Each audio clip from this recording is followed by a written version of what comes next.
Welcome to Writing the Wrong Way. This is a podcast for serious writers who want to develop their skills in artistry and stand out in a crowded industry by taking intelligent, creative risks. I'm your host, Jonathan Ball. I hold a PhD in literature. I'm the author of numerous books, and I take a very analytical approach to art making, emphasizing both efficiency and experimentation. I read 95 books every year, as you may know. If you don't know, go to 95books.com and you can read all about and learn about the 95 Books Challenge, which I discussed on a previous podcast, and I've got an article about it there. But as I say, I read at least 95 books every year, and as a result of that, and because I've got a PhD in literature and I teach books and I'm a writer and so on, people are always asking me to recommend books to them. And it's hard to recommend books to people because of a variety of reasons, but it's easier when you know what they're interested in terms of, specific, narrow kind of niches of interest. So, of course, when people ask me to recommend books, I ask them some questions about what, they like and what they don't like. I always try to recommend kind of weird, unusual books if I can, but primarily and specifically, I'm trying to recommend books that I think will just be useful to them, whether it's, nonfiction books that will help them learn a thing they want to learn, or, just fiction or poetry that is, kind of off the beaten path, not the kind of thing they would normally encounter, but, maybe want to find would actually benefit from, in the sense of, just experiencing something new and different and interesting. But then again, like I say, there's certain scenarios where you've got really specific requests being made in terms of like, I want to learn X, please recommend a book about X. So I got a question like that last night when I was leaving my screenwriting class. And I get that question a lot of what books do you recommend, around screenwriting. Now, again, I'm teaching this screenwriting class as I often, every winter or fall, usually in the winter term, I teach a screenwriting class, and I kind of oscillate between film writing and TV writing. And I no longer assign a textbook for that class. I used to assign textbooks for the class, but what I found was there were a couple problems. One was simply that I didn't know one single book that really had everything I wanted in it. But if I were to assign any single book, the students would overinvest in that book. So because I had assigned the book, it's sort of, the book, of course, kind of, presents itself as an authority. And then it seemed like I was additionally lending my authority to the book. And I found out that I would have a weird situation in the classroom where I would assign a book and I would then maybe disagree with portions of the book. And students would kind of weirdly overinvest in my recommendation of the book and kind of underinvest in the things I was saying. So it's kind of a strange thing where if they had just encountered the book on their own, they would have, questioned it a bit more fully than if I had assigned the book. When they kind of stopped questioning it to the degree that, maybe they would have normally. And kind of had this weird scenario where I'm kind of arguing almost against myself. Like I'm telling them, here, read this book. And I'm saying, yeah, but, don't, this thing in the book I wouldn't necessarily agree with. And they would kind of get a bit more back and forth. And when I don't assign the books, and they don't have a textbook, I'm free to present my own ideas, and I can pull from a bunch of books and just kind of tell them what books I'm pulling from. And they don't kind of take any single book as a Bible. So in that spirit, at the same time, though, the other side of it, though, is I get people asking me as a result of not assigning. I could, of course, assign multiple books, but then, I try not to assign too many books in classes, because what happens is students don't buy them. If you assign too many, they don't buy them, don't read them. It's almost better to assign no books than too many books. But I would recommend a number of books on screenwriting. And so, again, I get that question a lot. I got it last night. What books did you recommend around screenwriting or television writing? I'm going to give you my best. Again, because I get this question asked a lot, it just occurred to me that maybe I should record a podcast and put up a blog post where I just tell you what are the best screenwriting books, in my opinion. Now, I haven't read every book. But I've read quite a number of them. I try to keep abreast of writing books. I get a lot of them just mailed to me. I request many of them. Other ones just sort of show up in the mail. I read as many of them as I can. I read most of them. I'll even continue reading a book often when it is not of interest, just to kind of see how the book's constructed. Because, of course, down the line, I'm thinking about writing books along of this type myself. So that little preamble is just to say that I'm going to recommend to you now my top 11 screenwriting books. So these are not the best writing books, but specifically screenwriting books. I'll maybe do some other podcasts where I talk about writing books in different areas. But these are the 11 best screenwriting books, in my opinion. And I'm going to recommend them in order. So these are the order that I suggest you read them in. If you don't know anything about screenwriting, these are the books I recommend, these 11 books, and I recommend you read them in this order. So I'll talk about why that is and so on. But if I sat you down and was going to mentor you through the screenwriting process, and I had a length of time, and I could make you read 11 books, and I would make you read these books in this order. And if you go to jonathanball.com/24 or jonathanball.com/best screenwriting books, either of those links, /jonathanball.com/24 or jonathanball.com/best screenwriting books, either of those links will take you to the show notes for this episode, which feature all these books, links to where you can get them off Amazon or McNally or wherever. So I'm gonna I'll put this podcast up there. I'll put this list up there, and then I'll update not the podcast but that list as time goes on. So if there's some better books that come along, I'll update that list. So the podcast I'll just archive there, but I'll update the list as time goes on. I think that'll be the best thing. Then when people ask me, what books do you recommend, I can just send them this link. I don't have to maybe go through this big spiel again. But I'm going to recommend to you 11 books, like I say. I'm going to talk about each one a little bit, and I'm going to talk again about them in a specific order. So if you don't know anything about screenwriting, let's just start there. You want to get into screenwriting. Maybe you've tried your hand at screenwriting. Maybe you've even done some screenwriting. But at this point, you're looking for books. You're looking for a bit more depth, a bit more resources. Maybe you want to take a class in screenwriting. Maybe you're taking my class in screenwriting, and you want some additional resources. Well, this is what I recommend, and this is the order in which I recommend. So some of these books will be familiar. Some of them are kind of the obvious books. Other ones you might be surprised I'm not recommending to you, if you do know anything about screenwriting books. And other ones you likely have not really heard of or not particularly well known. So I'll preface this all with saying this is just my kind of specific recommendations. I'm not the god of screenwriting by any means, but I do have, I think, a certain way of approaching a list like this that I don't see a whole lot. Again, like this is how I would recommend you read the books in this order to get the most out of not only these books, but in terms of like just practically how would you apply it to your own work. So I'll talk a bit about this as I go through each book. The first book I want to recommend to you is, kind of a classic screenwriting book. It's called Save the Cat by Blake Snyder. Save the Cat. It's called its subtitle is The Last Book on Screenwriting You'll Ever Need. Now, I maintain it's the first book on screenwriting you'll ever need, not the last book. But it's a good book to start with for a couple of reasons. One is that Blake Snyder actually, sold some screenplays in Hollywood. Sometimes these books are very excellent, but you come at them maybe with a bit of skepticism because you don't necessarily recognize the name of the writer. They haven't necessarily sold a lot of scripts now, or had a lot of scripts produced. Now that doesn't really matter so much because you can have a excellent and lucrative screenwriting career not really having that much stuff produced.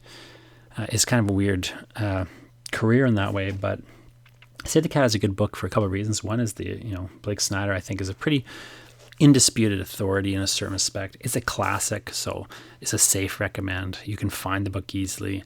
It's not an overly expensive book. It's very slim. It runs under 200 pages. So it's a quick read. It's an easy read. The book style is very engaging. But I think the most important thing about it is it's very practicable. So if you pick up this book and read it today, you could start writing a screenplay tomorrow.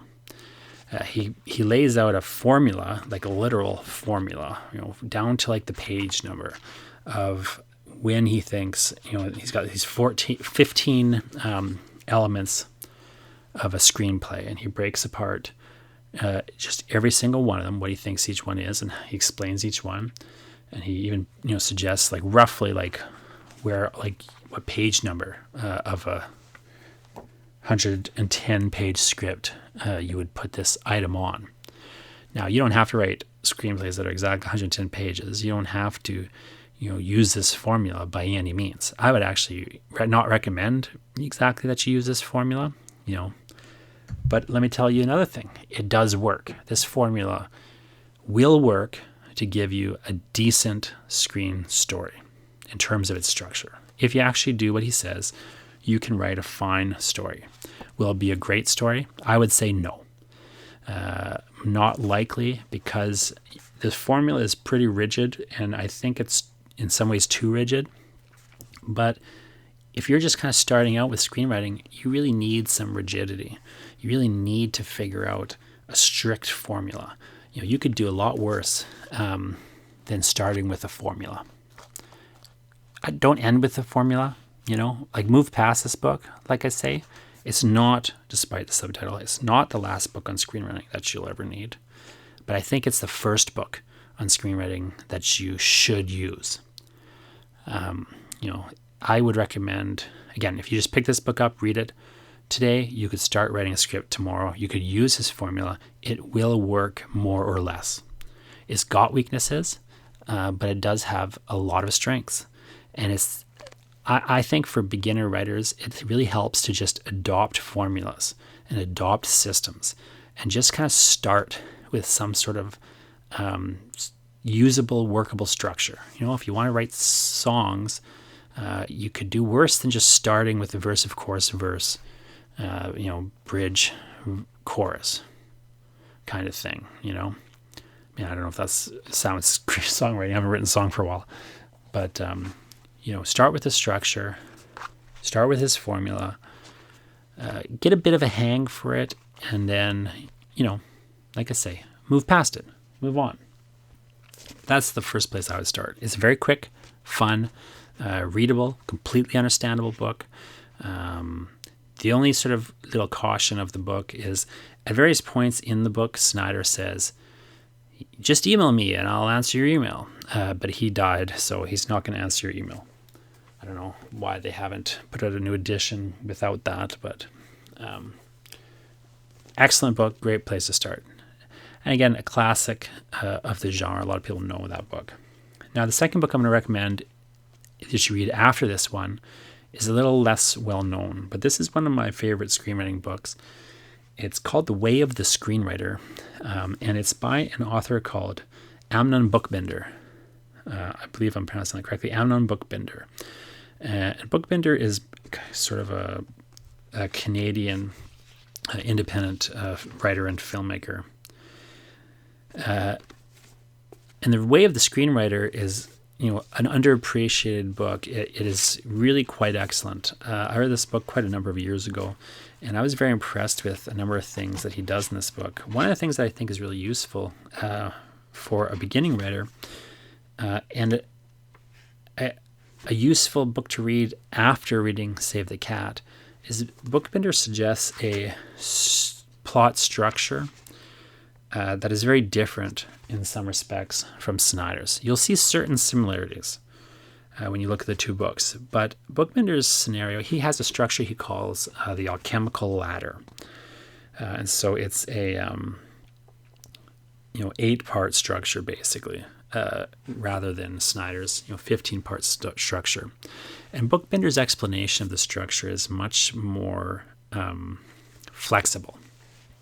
So it is a sort of a formula in the sense that it's a narrative structure. We're talking narrative films when I talk about screenwriting, narrative films, narrative television. I'm not talking about like docudramas and things of that nature. I was writing audio-visual scripts for a true crime show for a little while.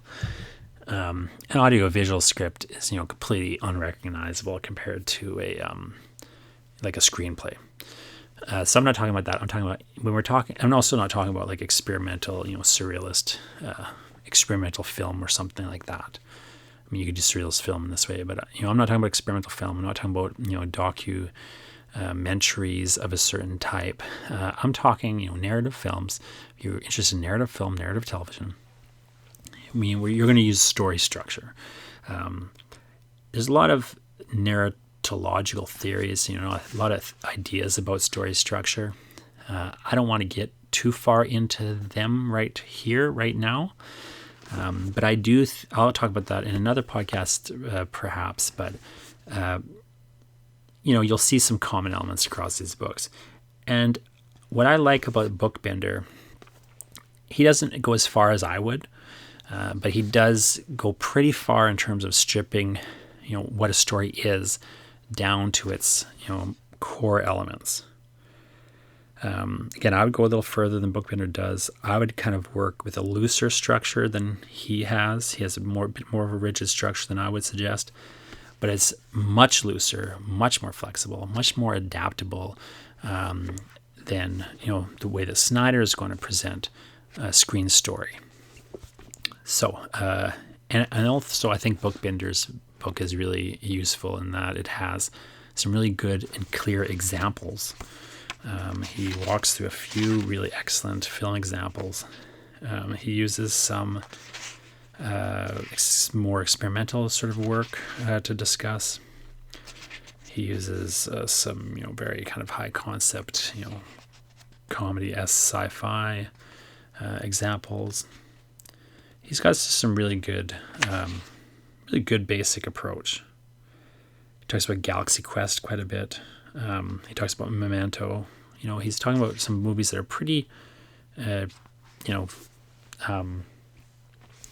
pretty useful and interesting films for a beginning kind of writer to look at.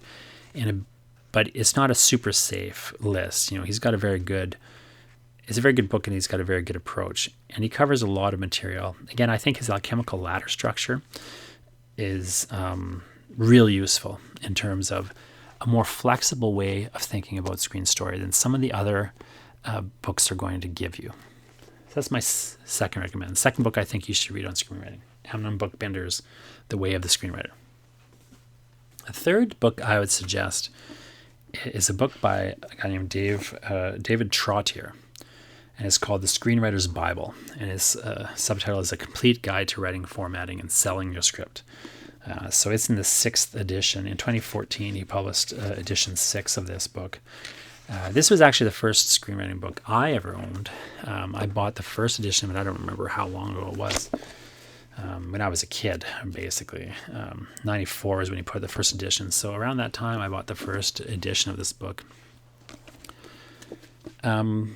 This book is really excellent. It's very practical, very straightforward. It covers a lot of material very quickly. It's much less theoretical than Bookbinder's or even Snyder's book is. It has a lot less to say about story structure, and it just kind of gets more into the nuts and bolts of how to put a script together. So it gets into script format. It gets into how to format a script, and it actually shows you some really nice examples. Now, it's a little out of date in the sense that he needs to update it again and kind of he needs to acknowledge that script format is not as rigid as he says it is. At the same time, if you do what he says, you're pretty close to a good script format. Now, one of the things that I'll do is I will put up in the blog post, in the show notes, I'll put up a sample of script format that I think is a little better than David Trottier's example. But his example is really good in that it goes through in a lot of detail how the script breaks down. And in fact, if you buy this book, it's a very large, like it's a big book. It's about like 9 by 12 inches. And so when he shows you a script page, it's actually the right size. It's actually a full-size script page, which I think is a lot better than looking at, these kind of very small size versions that are kind of reduced, to fit into a normal like 6 by 9 book. So this is a really big, massive volume. Is going to be kind of awkward and it won't fit in your shelf super well.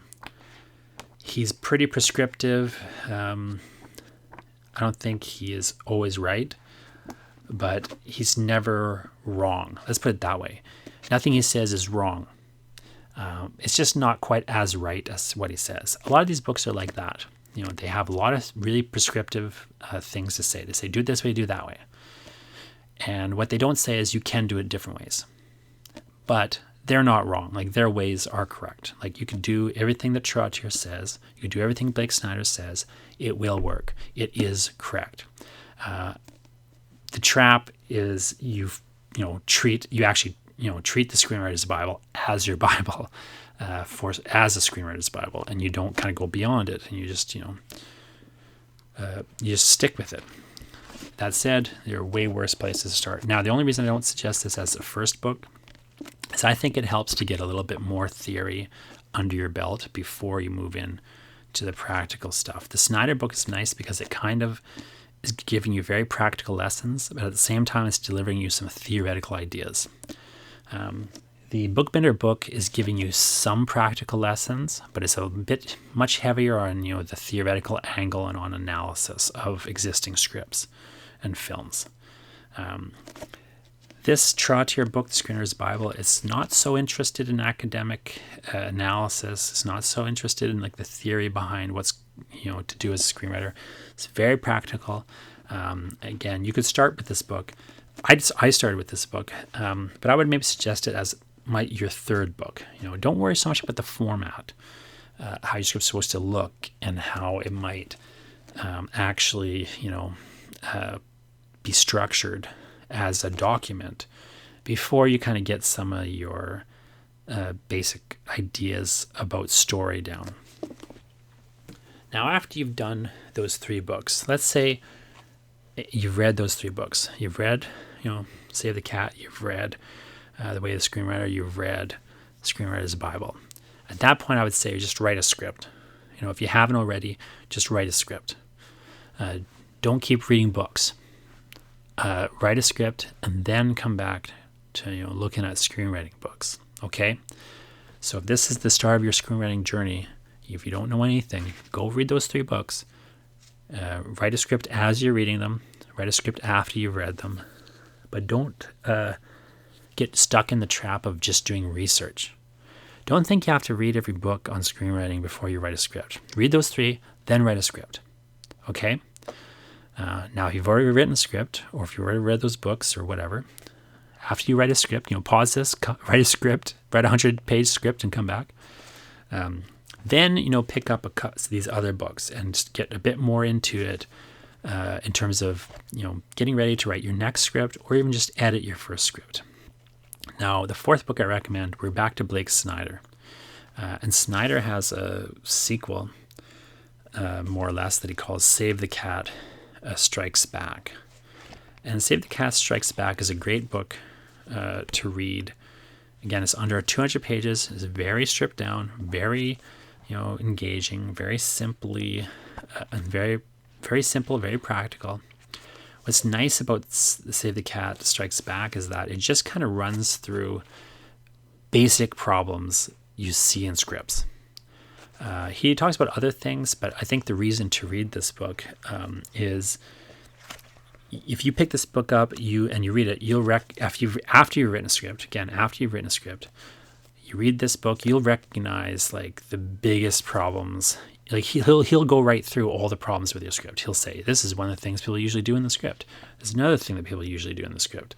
There's another thing that people usually do in the script. He'll run through all the big problems people typically encounter. They make it too complicated, for example. So there's other things that he covers, but I think the big value of this book, So the Cat Strikes Back, is that he really gets into some good detail about what are the mistakes writers typically make in scripts, and how do you fix those mistakes? So again, if you've got a script already that you've written, this is a great place to start as you're moving into the editing process. So The Cat Strikes Back. First book I would say to read on editing, just as Snyder's the first book to read, on writing. Now, again, don't stop there. Snyder's not, he doesn't go that far into depth. What he says will work, it's fine. But he's not getting to depth, really. Now, at this point, you've read 4 books on screenwriting. You've written at least 1 screenplay. Now you're ready to read the real, quote-unquote, screenwriter's Bible, Story by Robert McKee. Now, Robert McKee you probably have at least heard of if you know anything about screenwriting. He makes an infamous appearance in Adaptation. There's a character called Robert McKee who is based on the real Robert McKee. And he's this kind of brash writing guru who gives an expensive seminar, and he has a book called Story that is like his Bible. All that is true. But you know what people don't say about Robert McKee? His book Story is the best book I've ever seen on writing, narrative writing. And everything he says is correct.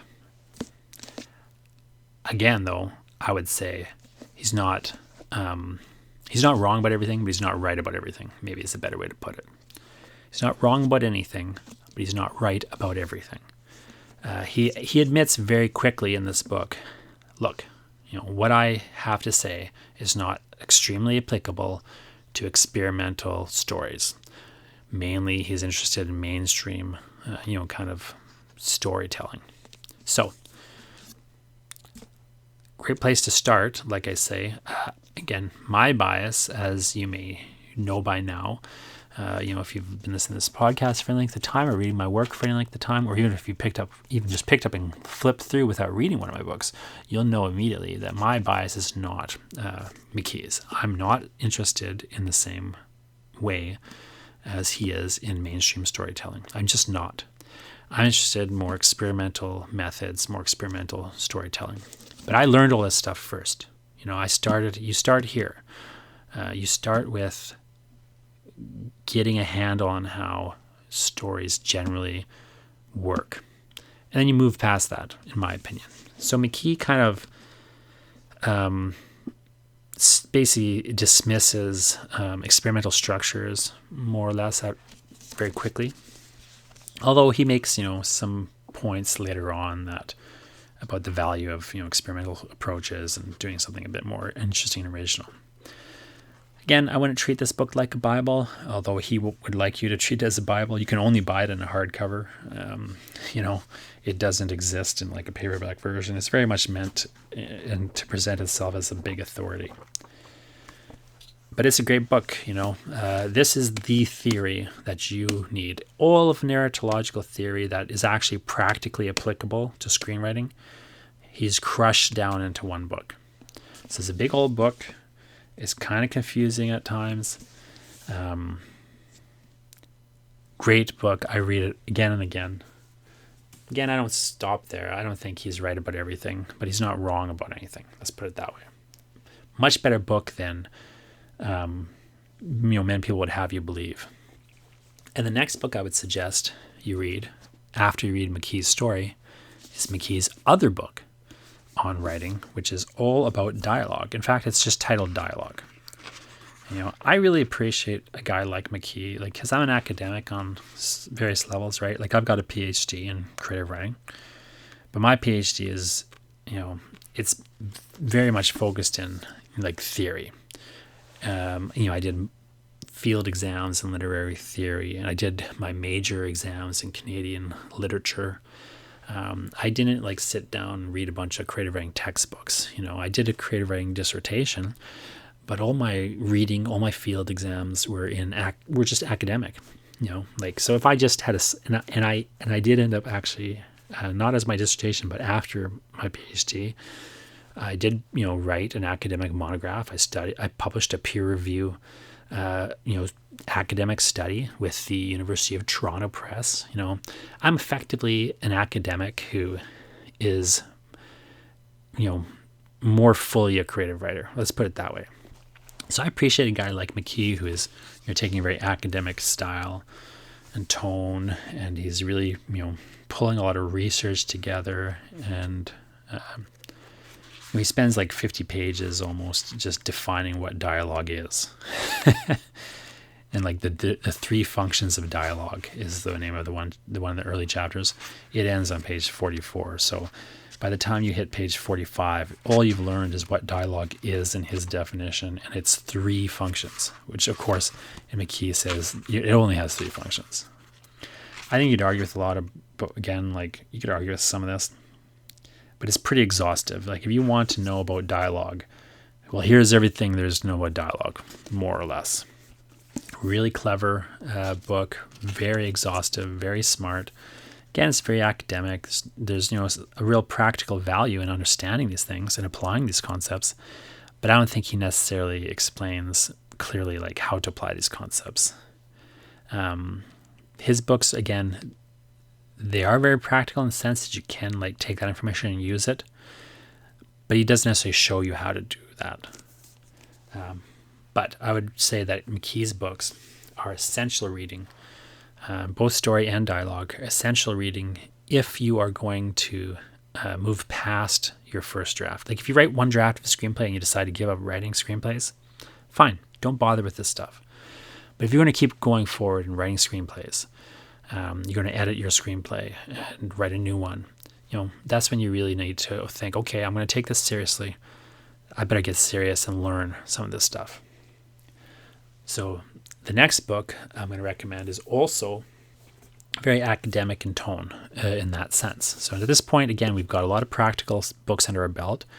We've read, 3 really practical books to start with about writing. We've gotten a basic handle on story structure with those 3 books. We've written a script. We've gotten our format figured out. Then we've read a really simple, practical book on editing.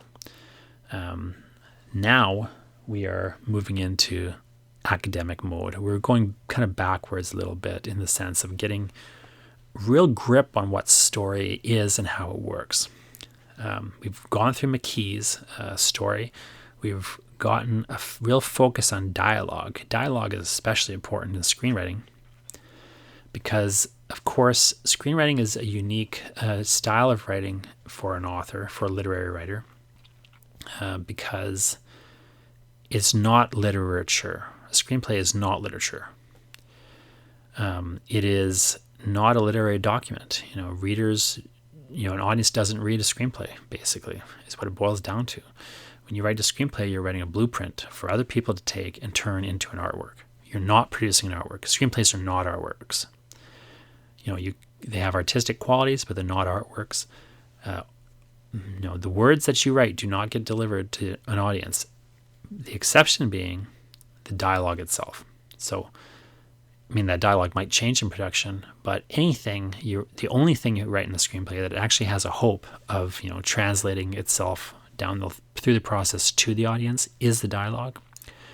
Hence, why McKee wrote a whole book about dialogue, why you really need to spend a lot of time focusing on dialogue and figuring out what it is and how it works.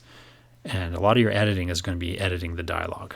There's other things to edit, but a lot of your time will be spent there. Now, once you've kind of got that under your belt, I think at that point you need to get a broader sense of types of story. And at this point, there's a lot of books that you could branch out into. I would say those are the real essential books. And then now at this point, we're kind of branching out a little bit more broadly. And I recommend these books to everybody, even though they're a little more specific. So there's a book here called Writing the Horror Movie by Mark Blake and Sarah Bailey. Now, maybe you don't want to write horror movies. Nevertheless, I would suggest you read this book. Not because, you want to write horror movies. Of course, if you do want to write horror movies, you pretty much have to read a book like this. But if you don't want to write horror movies, I think it's very useful to still read a book like this and kind of get a sense of how a genre works, how different story types, different story genres tend to work. Horror is a very strange and unique genre in certain ways. Without getting too academic about it, I think it's a really interesting, unique genre in terms of, in a few ways. One is that it is a genre where it's has very clear rules, very clear rules in a certain sense about what is and is not horror. And so if you kind of just want a case study of how to, niche down to a particular story type, horror is an interesting place to look, because it's just, a lot of things that are relevant in other genres are just also relevant in horror, but more clear.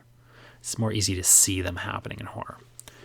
The other thing that's interesting, and I think kind of essential about horror is one of the few genres that is possible to break into a little, not more easily, but like with a lower budget. So a horror film, it's still the case that a horror film does not need stars necessarily to sell a story.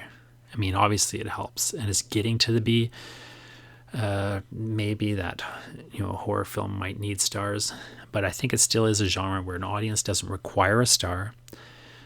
An audience also in horror is open to a lot of experimentation. Again, my express interest is in experimentation, experimental storytelling. And I think that horror is the most experimental genre of narrative that exists, certainly in movies.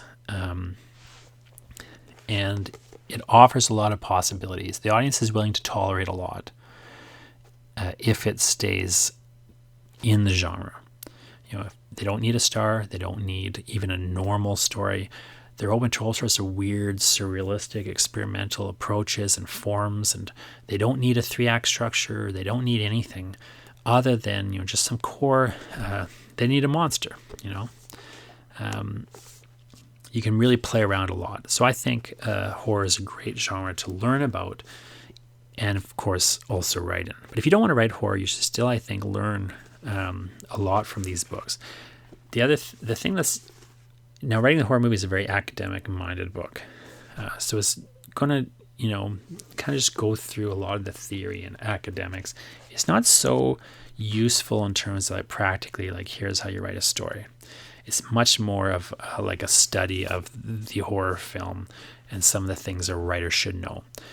So again, even if you're not going to write horror, I think this is the kind of thing. This is the way you should be thinking about your genre.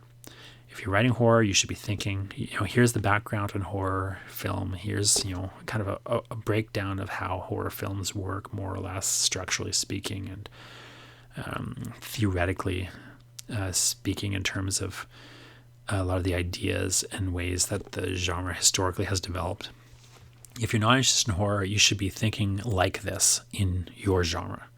If you're writing science fiction or you're writing romance, you should really be thinking about these same things in your genre.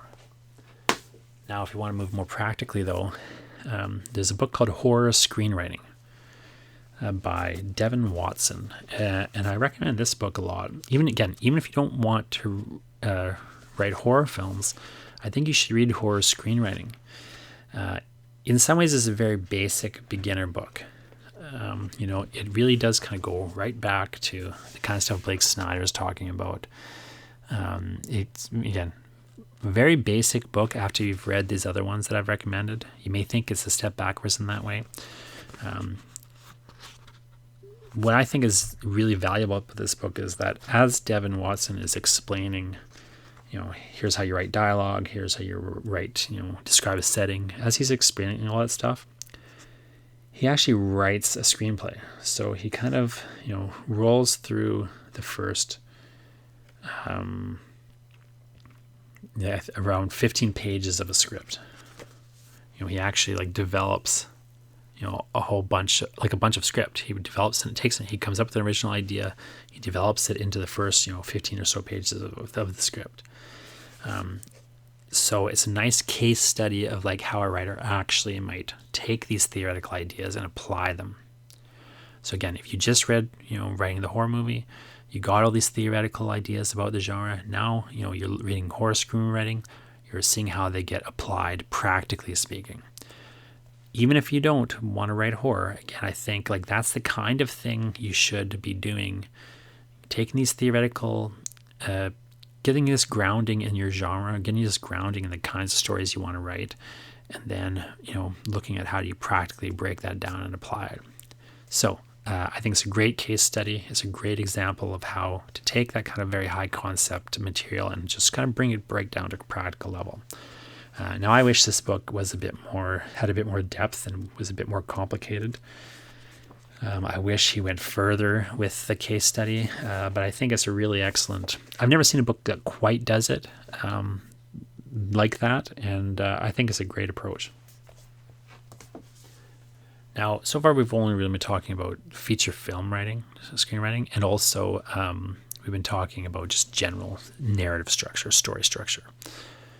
The next book I'm going to suggest kind of moves us into television writing. In fact, it's called Writing the TV Drama Series.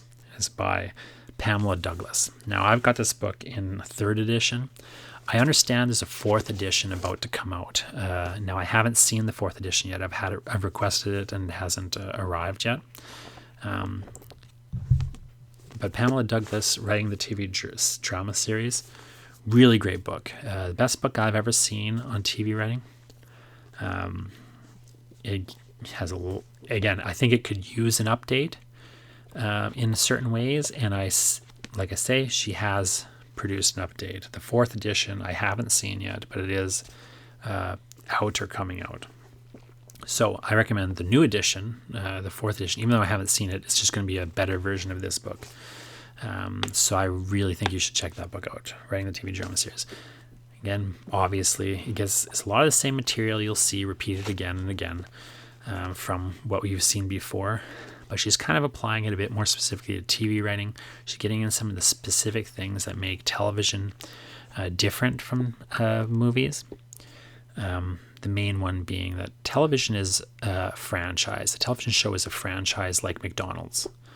I give that quiz to my students every time I teach TV writing. I ask them, what is a television show most like? Is it most like a feature film? Is it most like a novel? Or is it most like McDonald's? And the answer is McDonald's. Television shows are franchises. McDonald's in Russia and McDonald's in India and McDonald's in the United States are all basically the same. They have some differences, but they're still McDonald's. You walk in, you know where you are. TV shows are like that. Without getting too far into that idea, let's just kind of move on. But I do recommend, in terms of TV writing, if you're really interested in TV writing, again, I would say read all the other stuff first. But the first book on TV writing I would suggest is, for drama anyway, is Pamela Douglas, Writing the TV Drama Series. Now, I suggest you start with drama, dramatic TV writing, and then move on to comedy. And so I recommend a book called Elephant Bucks, which is I hate this title, I gotta say. I hate this title. But it is, nevertheless, the title, Elephant Bucks, An Inside Guide to Writing for TV Sitcoms, by Sheldon Bull. I don't like this title. I think it gives completely the wrong impression, and it plays to that whole attitude of like get rich quick by becoming a writer. You're not going to get rich quick being a writer. Let me just say that. Writing is maybe one of the hardest. You can get rich being a writer, but like writing is maybe one of the hardest ways to make money. My joke about writing is you can make a lot of money being a writer. It's very difficult to make a lot of money writing. very difficult to make a lot of money writing. And it's very easy to make a little bit of money writing. What you can't make, what's almost impossible, is making a normal amount. Like making a normal amount of money. You're almost always starving, or just cash is raining down on you. It's feast or famine as a writer, So yes, there's elephant bucks in, writing TV sitcoms. But no, it's not easy, It's the kind of thing you should do if you love it. And you can't imagine yourself not doing it. But if that is what you want to do, you want to write TV sitcoms, read all that other stuff, then read Pamela Douglas's, book on TV drama, and then get into Elephant Bucks. Despite the title, this is a really great book. And Sheldon Bull does a thing I've never seen before in a book on writing comedy, which is that he acknowledges immediately that the hardest thing about writing comedy is getting a dramatic story structured properly. He points out that the comedic stuff is difficult. You have to, and it works in a lot of complex levels. In many ways, comedy is harder than drama. I believe, the comedy is harder than drama to write for a lot of reasons. I think Bull gets into a number of the reasons. But one of the things you need to understand for writing comedy is if you can't write drama, you can't write comedy. That's just, I think, all there is to it. If you can't write drama, you can't write comedy. So, get your drama chops down first. Then move into, comedy. Elephant Bucks. Best book I've seen. So far anyway, on writing comedy. And now I've got there's some new books out on writing comedy I have to check out. So again, if I update this list, you'll know, because you'll see it at jonathanball.com/best screenwriting books. jonathanball.com/best screenwriting books. Any better book than this I find, I'll put up there. But this is an amazing book. And then the last book I'll recommend, book 11. When you've read all that stuff, here's the book I will suggest next. And I want to just give a shout out now to Gregory Kremicek, who's always going on about the concepts, that from this book. Kremicek is always talking about the hero's journey, Joseph Campbell and the hero's journey. He loves the hero's journey. I mean, he doesn't always use it slavishly or anything. I don't want to give you that impression. Kremicek does some pretty esoteric experimental stuff. But, he loves this hero's journey. He's always harping about it. I don't really like the hero's journey much, I gotta say. I think there's some real problems with the hero's journey. I'm going to do a podcast at some point with David Annandale where we're going to just rip on the hero's journey. So, Greg, keep your eyes open for that podcast. But I will, though, at the same time, I will acknowledge that you are right, Greg. The hero's journey has a lot of use, especially when you're trying to break story and outline a story. So I would say the hero's journey is a good place to start when you don't know what you're doing and you're kind of lost and you want to just get the shape of a story before you break it down and break it apart. You could do worse than start with the hero's journey, flesh out a story, and then I think in the writing process, it would really help you to abandon that structure and strip it apart, strip it down, take things out. I think the hero's journey has too much fat on it in many respects for modern storytelling. I'll get more fully into that in another podcast, but I'll acknowledge that Greg is right. I'll put it down permanently here. Greg is right. Hero's journey is super useful, especially if you're just trying to flesh out an idea. You're trying to take your vague idea and flesh it out into a story. Try the hero's journey. I recommend this book last because it's more of an honorary mention. I think it's a bad book to read early. I think when you read this book too early, by the way, I should say the book. I mentioned Joseph Campbell. So Joseph Campbell is an academic who wrote a book that kind of goes through this story structure that he believes is common across cultures. But the writer's book, the book for writers, that's a good book to read, but the book for writers is The Writer's Journey by Christopher Vogler. So it's The Writer's Journey, subtitled Mythic Structure for Writers. and it's in at least the third edition. I've got a third edition. I'm not sure if there's a new edition.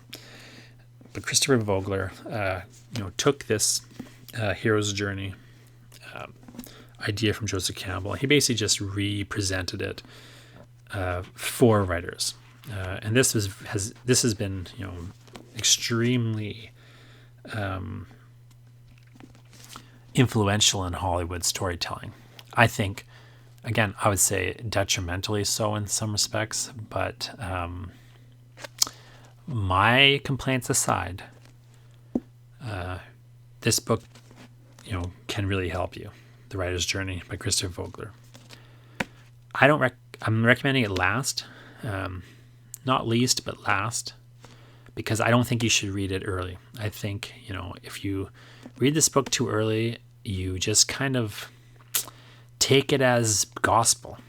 And I see a lot of people come into my writing classes and they can't listen to anything I have to say because they just are stuck on this hero's journey thing. They're like, I got to do the hero's journey. How come you're not talking about the hero's journey? It's like, aren't you going to explain to me how the hero's journey works and how to do the hero's journey? It's like, no, you don't need the hero's journey in a 10-page story.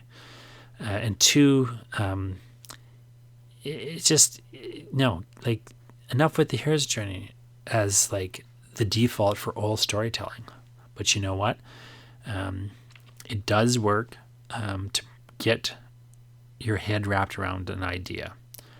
You can do a lot worse than wrapping your basic premise around the hero's journey and then kind of refining it and editing it and taking things out and adding things in and playing around. So I do recommend the book. A little reluctantly, I'll recommend it last. I think you will get hung up on it if you read it too early.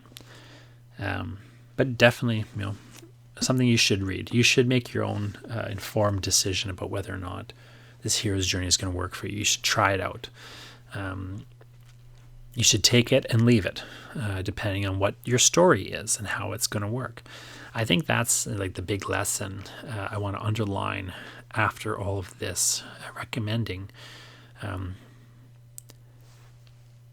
Every one of these books, and every time you encounter a book on writing or a book on anything like this, you should really try this stuff out. Try the ideas out. Pick a project. Just do what the book says. Then assess. Okay, where should I change things? Where do I agree? Where do I disagree? A lot of the times, I think we fall into the habit of reading a book, like a book on writing, and saying, no, I disagree. Yes, I agree. You kind of start assessing it as you're going. I think it's smarter to just assume a posture of humility and assume you don't know everything and you have something to learn from this book. And you just take its lessons at face value, do what it says, and then after that, after you've actually done what it says, start applying your analytical mind. Then start thinking, okay, I did everything the book said for me to do. Now let's look at it. What helped? What hurt? Then kind of start assessing it a little bit. Sometimes when a book is suggesting things to you, or when a person, even if you're taking a workshop from somebody or taking a class from somebody or whatever, sometimes the lessons that they give you are wrong. And sometimes the lessons they give you are right, but they seem wrong because you haven't tried it yet. You don't know what you're doing. So you have to have a certain skepticism in the sense, but I think you have to have an after-the-fact skepticism. I think you should be open to what people have to teach you and what books have to teach you. You should try things out. Don't assume that just because it sounds wrong, it is wrong. Try it out, and then make your assessments. Sometimes what you learn when you follow, the advice people give you, sometimes what you learn is that it only makes sense when you're doing it. It doesn't make sense to hear how you should do it. So the reverse is true. Sometimes you can overinvest in what people are telling you, and you just keep trying to shove everything into the mold or the formula. Now, there's other books I didn't mention that I don't really recommend. I don't recommend Sid Field that much. But if you want to read Sid Field with an open heart, do everything he says, and then kind of look back at what you did and think, okay, well, what's working, what's not working? Where can I maybe improve on this? Again, I don't really recommend Sid Field personally, but, it's not like it's garbage, right? Like when these books are garbage, you find out real quick because you try to do what it says and it doesn't work. And you kind of figure out, oh, it's not working because it's stupid, or it's not working because I don't have the skills. Usually you can figure out the difference between those two. Anyway, those are my recommends, the top 11 screenwriting books, in the order I suggest you read them. Not necessarily how good they are, but the order I suggest you read them. And I did cap it all off. I'll point with The Hero's Journey, or The Writer's Journey, I should say, Mythic Structure for Writers by Christopher Vogler. I'll do some other podcasts where I talk about the best books in other types of writing later on. But that's the best screenwriting books in my opinion, in terms of how you might want to approach them, what you maybe can mainly learn from them. JonathanBell.com/the best screenwriting books will get you to a list of those in the show notes. Thanks for listening, and keep writing the wrong way.